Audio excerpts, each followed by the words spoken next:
یہ دنیا آزمائش گاہ ہے، یہ دنیا امتحان گاہ ہے۔ فرمایا تم کیا سمجھتے ہو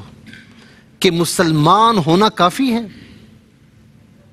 احسب الذین ان یترکوا ان یقولوا آمنا وهم لا یفتنون، تم یہ گمان کرتے ہو کہ تم نے زبان سے کلمہ پڑھ لیا اور کہا کہ ہم ایمان لائے اور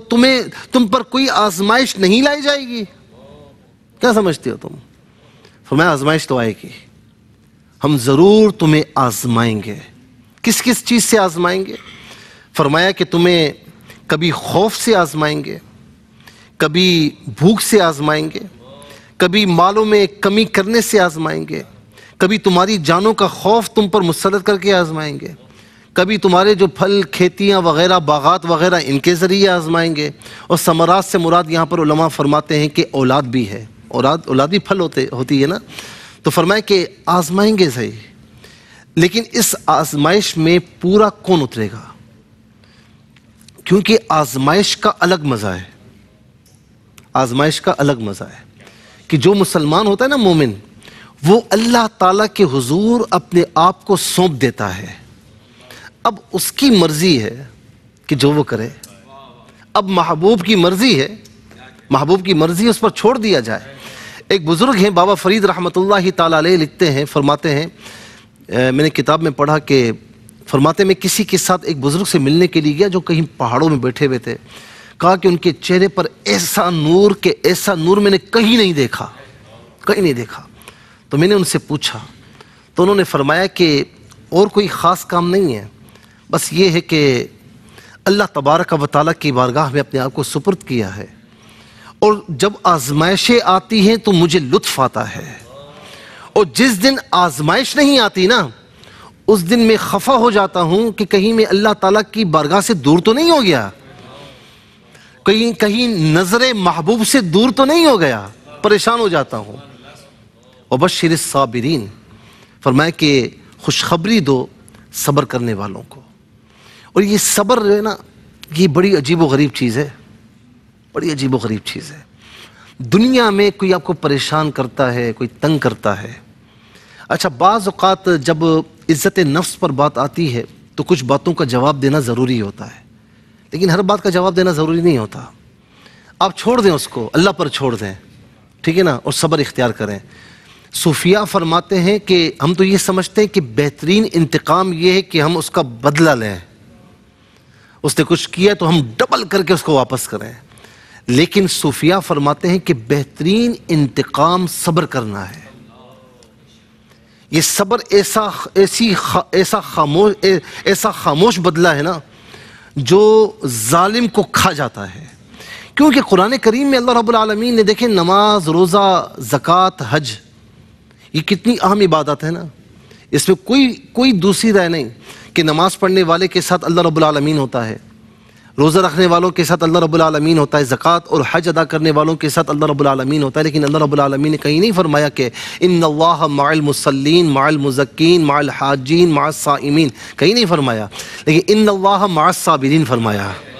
کہ اللہ کی معیت صبر کرنے والوں کے ساتھ ہے۔ یہ ایک علیحدہ بات ہے کہ نماز میں بھی صبر پایا جاتا ہے، روزہ، زکوٰۃ، حج، اس میں بھی صبر پایا جاتا ہے، لیکن اللہ رب العالمین نے فرمایا کہ صبر کرنے والوں کے ساتھ میں ہوں، میری معیت ان کے ساتھ ہے۔ اور صبر کرنے والے کون ہیں کہ الذین اذا اصابتهم مصیبہ، جب انہیں مصیبت پہنچے تو وہ آہو بکا نہیں کرتے، آہو بکا نہیں کرتے۔ قالوا انا للہ وانا الیہ راجعون، وہ زبان سے یہ کہتے ہیں کہ بے شک ہم اللہ کے لیے ہیں اور ہمیں اسی کی طرف لوٹ کر جانا ہے، ہمیں اسی کی طرف لوٹ کر جانا ہے۔ یاد رکھیں کہ رسول اللہ صلی اللہ علیہ وسلم نے فرمایا کہ میری امت ہر معاملے میں یہ فائدے سے خالی نہیں ہے۔ اللہ رب العالمین عطا فرماتا ہے تو شکر ادا کرتے ہیں، اور اللہ رب العالمین کوئی چیز روک لے تو آہو فغاں نہیں کرتے بلکہ صبر اختیار کرتے ہیں۔ خود فرماتے ہیں، آپ نے پڑھ رکھا ہوگا کہ جبرائیل علیہ السلام حاضر ہوئے، یا رسول اللہ، اللہ تعالیٰ فرماتا ہے کہ اگر آپ چاہیں تو یہ احد پہاڑ سونا بن کر آپ کے پیچھے چلے، لیکن فرمایا کہ میں صابر اور شاکر بننا چاہتا ہوں، میں چاہتا ہوں کہ ایک دن میں سیر ہو کر کھاؤں اور شکر ادا کروں، دوسرے دن میں بھوکا رہوں تو میں شکر ادا کروں، جو کچھ بھی آتا اللہ کی راہ میں لوٹا دیتے اور صبر اختیار فرماتے، ٹھیک ہے نا۔ اچھا اسی طریقے سے یاد رکھیں کہ رونا یہ صبر کے منافی نہیں ہے، آہو بکا کرنا یہ صبر کے منافی ہے، ٹھیک ہے نا؟ تو آہو بکا نہیں کرتے اور اللہ تعالیٰ کی بارگاہ میں صبر اختیار کرتے ہیں کہ مولا تیرا تھا تو نے لے لیا۔ اور اسی کے ضمن میں یہ عرض کروں کہ کیا بات ہے کہ اللہ رب العالمین جب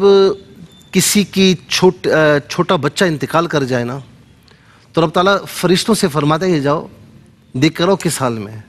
حالانکہ وہ جانتا ہے، وہ دیکھ کر آتے ہیں مولا وہ تو صبر اختیار کر رہا تھا، وہ تو صابر تھا، تو فرماتا ہے کہ اس کے لیے جنت میں گھر بناؤ جس کا نام بیت الحمد رکھو، بیت الحمد رکھو۔ اور جب بھی کوئی مصیبت پریشانی ہے ہم تو یہ سمجھتے ہیں کہ کسی کی موت پر انا للہ و انا الیہ راجعون پڑھا جاتا ہے، ٹھیک ہے نا؟ بجلی اگر چلی گئی اگر کوئی پڑھ لے انا للہ و انا، اور بھائی کیا کر رہے ہو، ایسا نہیں ہے۔ چھوٹی سے چھوٹی مصیبت، چھوٹی سے چھوٹی پریشانی، صحابہ اکرام کے اگر جوتے کا تسمہ اگر ٹوٹ جاتا نکل جاتا تو وہ اس پر بھی انا للہ و انا الیہ راجعون پڑھا کرتے۔ اور اس کا فائدہ کیا ہے؟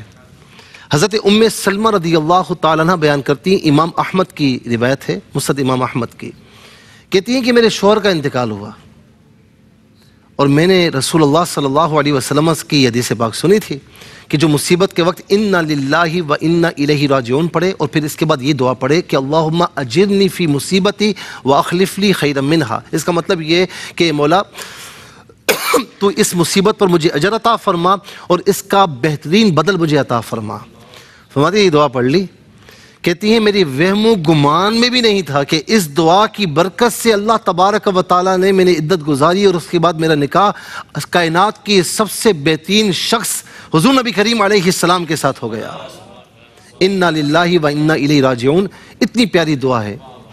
تو جب بھی کوئی پریشانی ہو مصیبت ہو تو یہ پڑھے انا للہ و انا الیہ راجعون اللہم اجرنی فی مصیبتی واخلف لی خیرا منہا۔ اس کے بعد فرمایا کہ اولئک علیہم صلوات من ربہم ورحمہ، یہی وہ لوگ ہیں کہ جن پر اللہ تعالیٰ کی طرف سے خصوصی نوازشات ہوتی ہیں اور رحمتیں ہوتی ہیں، واولئک هم المہتدون، اور فرمایا کہ یہی لوگ ہدایت یافتہ ہیں۔ کیا بات ہے، کسی نے کیا خوب کہا کہ آواز آ رہی ہے شہیدوں کی خاک سے، آواز آ رہی ہے شہیدوں کی خاک سے کہ مر کر ملی ہے زندگی جاوداں مجھے، مر کر ملی ہے زندگی جاوداں مجھے۔ اور کیا بات ہے، آسی شہید عشق ہوں مردہ نہ جانی ہو، آسی شہید عشق ہوں مردہ نہ جانی ہو، مر کر ملی ہے زندگی جاوداں مجھے۔ اللہ تعالیٰ ہم سب کو، حضرت عمر یہ دعا کرتے تھے نا، اللہم ارزقنی شہادۃ فی سبیلک واجعل موتی فی بلد حبیبک الکریم، اللہ تعالیٰ ہمیں بھی ایسی قابل رشک موت عطا فرمائے، آمین بجاہ النبی الامین، وما علیہ الا البلاغ المبین۔